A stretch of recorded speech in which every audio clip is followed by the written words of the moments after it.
जय श्री कृष्णा। राधे राधे। आइए सुनते हैं श्री सत्यनारायण व्रत कथा। सत्यनारायण भगवान की पूजा का बहुत अधिक महत्व होता है। श्री सत्यनारायण व्रत कथा के कुल 5 अध्याय हैं, जिनका श्रवण करने से मनुष्य के सभी कष्ट मिट जाते हैं।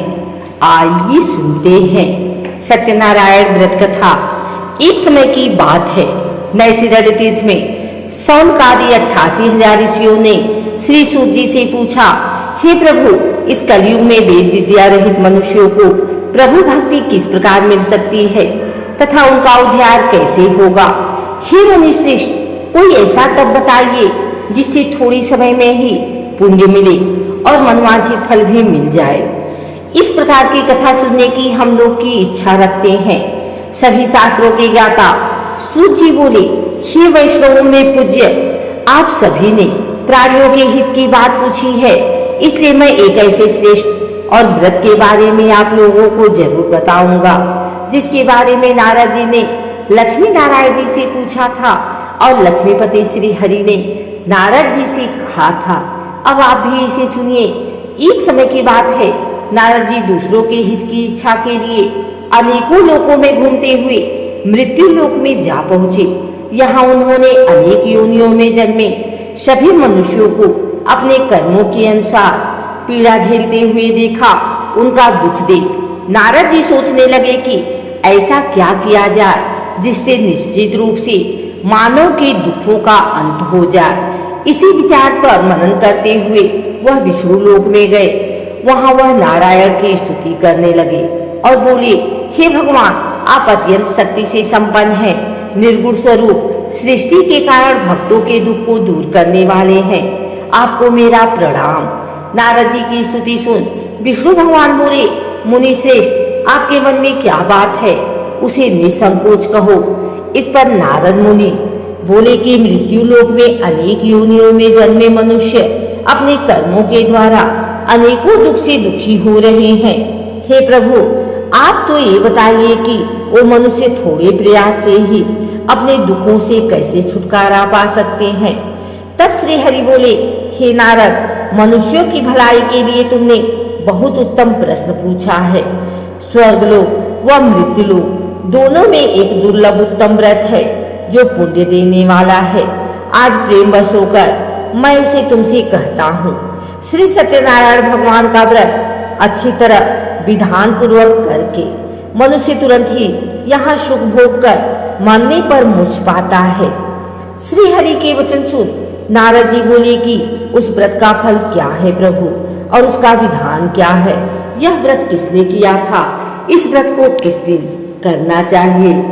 आप सब कुछ विस्तार पूर्वक बताएं। नारद की बात सुनकर फिर श्री हरि बोले, दुख और सुख को दूर करने वाला यह सभी स्थानों पर विजय दिलाने वाला है।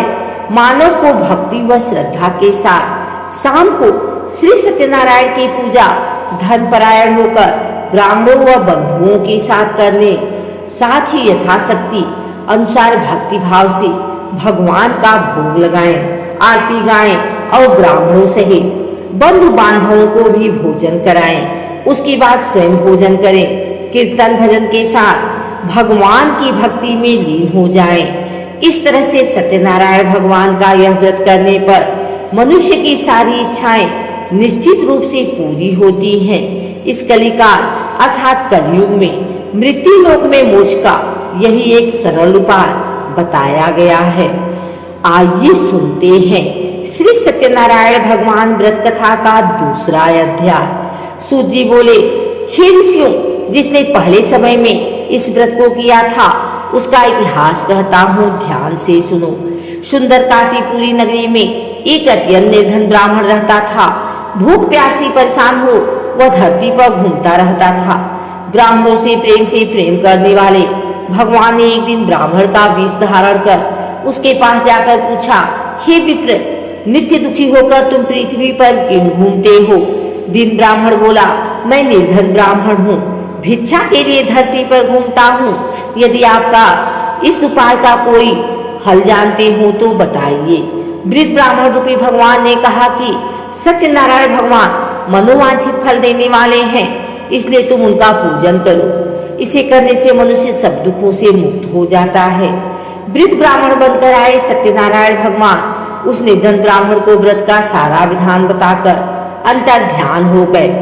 अगले दिन सुबह उठने के साथ ही उस बूढ़े ब्राह्मण ने मन में संकल्प लिया कि सत्यनारायण का व्रत करूंगा, और फिर अपने नित्य कर्मों से फ्री होकर वह भिक्षा के लिए चल पड़ा। उस दिन उसे भिक्षा में बहुत सा धन प्राप्त हुआ। उसी धन से उसने परिवार के साथ भगवान सत्यनारायण की पूजा की, व्रत रखा। इस व्रत के करने के कुछ दिन बाद उसके सभी दुख और कष्ट दूर होने लगे, और देखते ही देखते एक दिन वह संपन्न और अनेकों संपत्तियों का मालिक बन गया। तब हर महीने की पूर्णिमा के दिन वह ब्राह्मण सत्यनारायण की पूजा करने लगा। इस प्रकार सत्यनारायण भगवान के व्रत को करके वह श्रेष्ठ ब्राह्मण सभी पापों और गरीबी से मुक्त हो गया, और उसने एक दुर्लभ मोक्ष पद को प्राप्त किया। इस तरह से सत्यनारायण भगवान के व्रत को जो मनुष्य करेगा वह सभी प्रकार के पापों से छूटकर मोक्ष को प्राप्त होगा। जो मनुष्य इस व्रत को करेगा वह भी सभी दुखों से मुक्त हो जाएगा। सूत जी बोले कि इस तरह से नारद जी से नारायण जी का कहा हुआ श्री सत्यनारायण व्रत को मैंने तुमसे कहा। हे विप्रो, मैं अब और क्या कहूँ। ऋषि बोले, हे मुनियों, संसार में उस विप्र से सुनकर और किस किसने इस व्रत को किया, हम सब इस बात को सुनना चाहते हैं। इसके लिए हमारे मन में श्रद्धा का भाव है। सूत जी बोले, हे मुनियों, जिसने इस व्रत को किया है वह सब सुनो। एक समय वही विप्र धन व ऐश्वर्य के अनुसार अपने बंधु बांधवों के साथ इस व्रत को करने को तैयार हुआ। उसी समय एक लकड़ी बेचने वाला बूढ़ा आदमी आया और लकड़ियां बाहर रखकर अंदर ब्राह्मण के घर में गया। प्यास से दुखी वह लकड़हारा उनको व्रत करते देख विप्र को नमस्कार कर पूछने लगा कि आप यह क्या कर रहे हैं तथा इसे करने से आपको क्या फल मिलेगा, कृपा करके मुझे भी बताएं। ब्राह्मण ने कहा कि सब मनोकामनाओं को पूरा करने वाला यह सत्यनारायण भगवान का व्रत है। इनकी कृपा से ही मेरे घर में धन धान्य आदि की वृद्धि हुई है। विप्र से सत्यनारायण व्रत के बारे में जानकर लकड़हारा बहुत प्रसन्न हुआ। चढ़ अमृत लेकर वह प्रसाद खाने के बाद अपने घर गया। लकड़हारे ने अपने मन में संकल्प किया कि आज लकड़ी बेचने से जो धन मिलेगा उसी से श्री सत्यनारायण भगवान का उत्तम व्रत करूंगा। मन में इस विचार को ले बूढ़ा आदमी सिर पर लकड़ियां रख उस नगर में बेचने गया, जहां उसे अपनी लकड़ियों का दाम पहले से 4 गुना अधिक मिला। बूढ़ा प्रसन्नता के साथ पैसे लेकर सत्यनारायण भगवान की मूर्ति और व्रत की अन्य सामग्रियां लेकर अपने घर गया। वहां उसने अपने परिवारजनों को बुलाकर विधि विधान से सत्यनारायण भगवान का पूजन और व्रत किया। इस व्रत के प्रभाव से वह बूढ़ा लकड़हारा धन पुत्र आदि से युक्त होकर संसार के समस्त सुख भोग अंत काल में वैकुंठ धाम चला गया। श्री सत्यनारायण भगवान की जय। आइए सुनते हैं श्री सत्यनारायण भगवान की व्रत कथा का 3रा अध्याय। सूत जी बोले, हे श्रेष्ठ मुनियों, अब आगे की कथा कहता हूँ। पहले समय में उल्कामुख नाम का एक बुद्धिमान राजा था। वह सत्यवक्ता और जितेंद्रिय था। प्रतिदिन देवस्थानों पर जाता और निर्धनों को धन देकर उनके कष्ट दूर करता था। उसकी पत्नी कमल के समान मुख वाली तथा सती साध्वी थी। भद्रशिला नदी के तट पर उन दोनों ने श्री सत्यनारायण भगवान का व्रत किया। उसी समय साधु नाम का एक वैश्य आया। उसके पास व्यापार करने के लिए बहुत सा धन भी था। राजा को व्रत करते देखकर वह विनय के साथ पूछने लगा, हे राजन, भक्ति भाव से पूर्ण होकर आप यह क्या कर रहे हैं? मैं सुनने की इच्छा रखता हूँ, तो आप कृपा करके मुझे बताएं। राजा बोले, मैं अपने बंधु बांधवों के साथ पुत्र आदि की प्राप्ति के लिए श्री सत्यनारायण भगवान का व्रत व पूजन कर रहा हूँ। राजा के वचन सुन साधु आदर से बोला, हे राजन, मुझे इस व्रत का सारा विधान कहिए। मैं भी इस व्रत को करूंगा। मेरी भी संतान नहीं है और इस व्रत को करने से निश्चित रूप से मुझे संतान की प्राप्ति होगी। राजा से व्रत का सारा विधान सुन व्यापार से निवृत्त हो वह अपने घर गया। साधु ने अपनी पत्नी को संतान देने वाले इस व्रत का वर्णन कर सुनाया और कहा कि जब मेरी संतान होगी तब मैं इस व्रत को करूंगा। साधु ने इस तरह के वचन अपनी पत्नी लीलावती से कहे। यह एक दिन लीलावती पति के साथ आनंदित हो संसारिक धर्म में प्रवृत्त होकर सत्यनारायण भगवान की कृपा से गर्भवती हो गई। 10वें महीने में उसके गर्भ से एक सुंदर कन्या ने जन्म लिया। माता पिता ने अपनी कन्या का नाम कलावती रखा। एक दिन कलावती की माँ लीलावती ने अपने पति को याद दिलाया कि आपने सत्यनारायण भगवान के जिस व्रत को करने का संकल्प किया था उसे करने का समय आ गया है, आप इस व्रत को करिए। साधु बोला कि हे प्रिय, इस व्रत को मैं उसके विवाह पर करूंगा। इस प्रकार अपनी पत्नी को आश्वासन देकर वह नगर को चला गया। साधु ने एक बार नगर में अपनी कन्या को सखियों के साथ देखा तो उसे लगा कि उसकी कन्या अब विवाह योग्य हो गई है और उसने कन्या के योग्य वर ढूंढना शुरू कर दिया। एक दिन साधु की बात को ध्यान में रखते हुए एक नगर में पहुंचा और वहां देखभाल कर रही लड़की के सुयोग्य वाणी पुत्र को ले आया। सुयोग्य लड़के को देख साधु ने बंधु बांधवों को बुलाकर अपनी पुत्री का विवाह कर दिया। लेकिन दुर्भाग्य की बात ये थी कि साधु ने अभी भी श्री सत्यनारायण भगवान का व्रत नहीं किया। इस पर श्री भगवान क्रोधित हो गए और श्राप दिया। अपने कार्य में कुशल साधु बनिया जमाई को लेकर समुद्र के पास स्थित होकर रत्नासारपुर नगर में गया। वहां जाकर दामाद ससुर दोनों मिलकर चंद्रकेतु राजा के नगर में व्यापार करने लगे। एक दिन भगवान सत्यनारायण की माया से एक चोर राजा का धन चुरा कर भाग रहा था।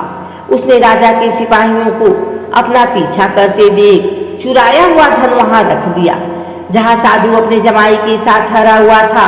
राजा के सिपाहियों ने साधु वैश्य के पास राजा का धन पड़ा देखा तो वह ससुर जमाई दोनों को बांधकर प्रसन्नता से राजा के पास ले गए और कहा कि उन दोनों चोरों ने हम पकड़ लिए हैं, अब आप आगे की कार्यवाही कीजिए।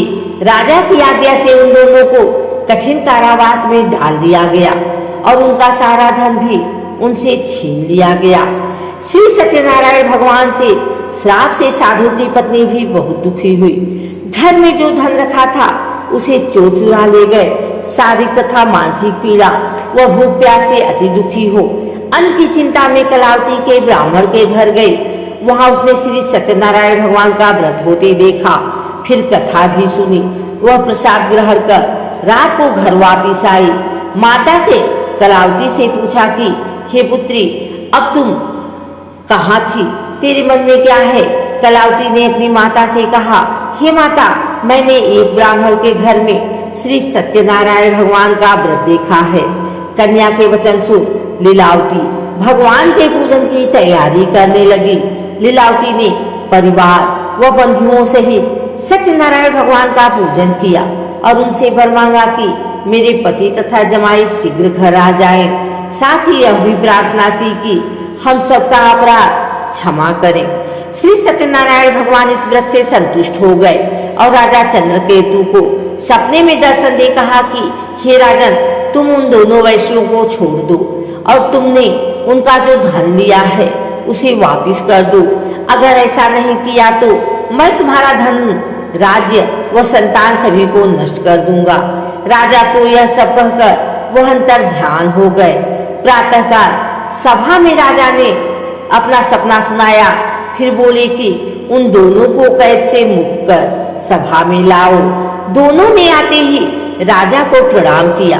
राजा बोला, महानुभावों, भाग्यवश ऐसा कठिन दुख तुम्हें प्राप्त हुआ है, लेकिन अब तुम्हें कोई भय नहीं है। ऐसा कर राजा ने उन दोनों को नए वस्त्राभूषण भी पहनाए और जितना धन उनका लिया था उसे दुगना धन वापिस कर दिया। दोनों वैश्य अपने घर को चल दिए। श्री सत्यनारायण भगवान की जय। आइए सुनते हैं सत्यनारायण भगवान व्रत कथा का चौथा अध्याय। सूत जी बोले, वैश्य ने मंगलाचार कर अपनी यात्रा आरंभ की और अपने नगर की ओर चल दिए।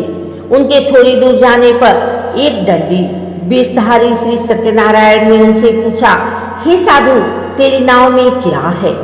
अभिवारी बड़ी खस्ता हुआ बोला, हे दंडी, आप क्यों पूछते हो? क्या धन लेने की इच्छा है?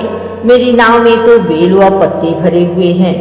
वैश्य के कठोर वचन सुन भगवान बोले, तुम्हारा वचन सत्य हो। दंडी ऐसे वचन कर वहां से दूर चले गए। कुछ दूर जाकर समुद्र के किनारे बैठ गए। दंडी के जाने के बाद साधु वैश्य ने नित्य क्रिया के पश्चात नाव को ऊंची उठते देखकर अचंभा माना और नाव में बेल पत्ते आदि देख वह मूर्छित हो जमीन पर गिर पड़ा। वापस होश में आने पर वह अत्यंत शोक में डूब गया। तब उसका दामाद बोला कि आप शोक न मनाए, यह दंडी का श्राप है, इसलिए हमें उनकी शरण में जाना चाहिए, तभी हमारी मनोकामना पूरी होगी।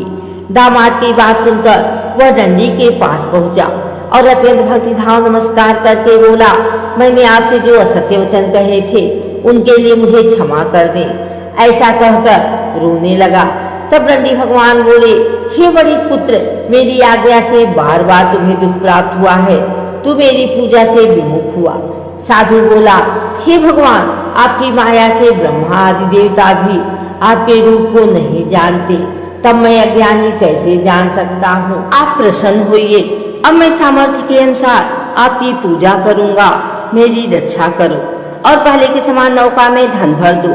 साधु वैश्य के भक्ति पूर्वक वचन सुनकर भगवान प्रसन्न हो गए और उसकी इच्छा अनुसार वरदान देकर अंतर ध्यान हो गए। ससुर जमाई दोनों जब नाव पर आए तो नाव धन से भरी हुई मिली। फिर वहीं अपने अन्य साथियों के साथ सत्यनारायण भगवान का पूजन कर अपने नगर को चल दिए। जब नगर के नजदीक पहुंचे तो दूत को घर पर खबर करने के लिए भेज दिया। दूत साधु की पत्नी को प्रणाम कर कहता है कि मालिक अपने दामाद सहित नगर के निकट आ गए हैं।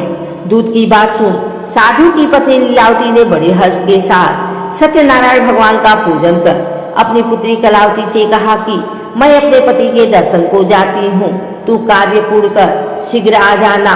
माँ की ऐसे वचन सुन कलावती जल्दी में प्रसाद छोड़ अपने पति के पास चली गई। प्रसाद की अवज्ञा के कारण श्री सत्यनारायण भगवान रुष्ट हो गए और नाव सहित उसके पति को पानी में डुबो दिया। कलावती अपने पति को वहां न पाकर रोती हुई जमीन पर गिर गई। नौका को डूबा हुआ देख वह कन्या को रोता देख साधु दुखी होकर बोला कि हे प्रभु, मुझसे तथा मेरे परिवार से जो भूल हुई है उसे क्षमा करें। साधु के दीन वचन सुनकर श्री सत्यनारायण भगवान प्रसन्न हो गए और आकाशवाणी हुई, हे साधु, तेरी कन्या मेरे प्रसाद को छोड़कर आई है, इसलिए इसका पति अदृश्य हो गया है। यदि वह घर जाकर प्रसाद खाकर लौटती है तो इसे इसका पति अवश्य मिलेगा। आकाशवाणी सुन कलावती ने वैसा ही किया जैसा आकाशवाणी के दौरान भगवान ने कहा और फिर प्रसाद ग्रहण करने के बाद जब वो वापस आई तो अपने पति के दर्शन करके अत्यंत प्रसन्न हुई। उसके बाद साधु अपने बंधु बांधवों सहित श्री सत्यनारायण भगवान का विधि विधान से पूजन करने लगा। इस लोक का सुख भोग कर वह अंत में स्वर्ग लोक को चला गया। श्री सत्यनारायण भगवान की जय। आइए सुनते हैं श्री सत्यनारायण भगवान व्रत कथा का 5वां अध्याय। सूत जी बोले, हे ऋषियों, मैं और भी एक कथा सुनाता हूँ, उसे भी ध्यान पूर्वक सुनो। प्रजापालन में लीन तुंगध्वज नाम का एक राजा था। उसने भी भगवान का प्रसाद त्याग कर बहुत ही दुख किया।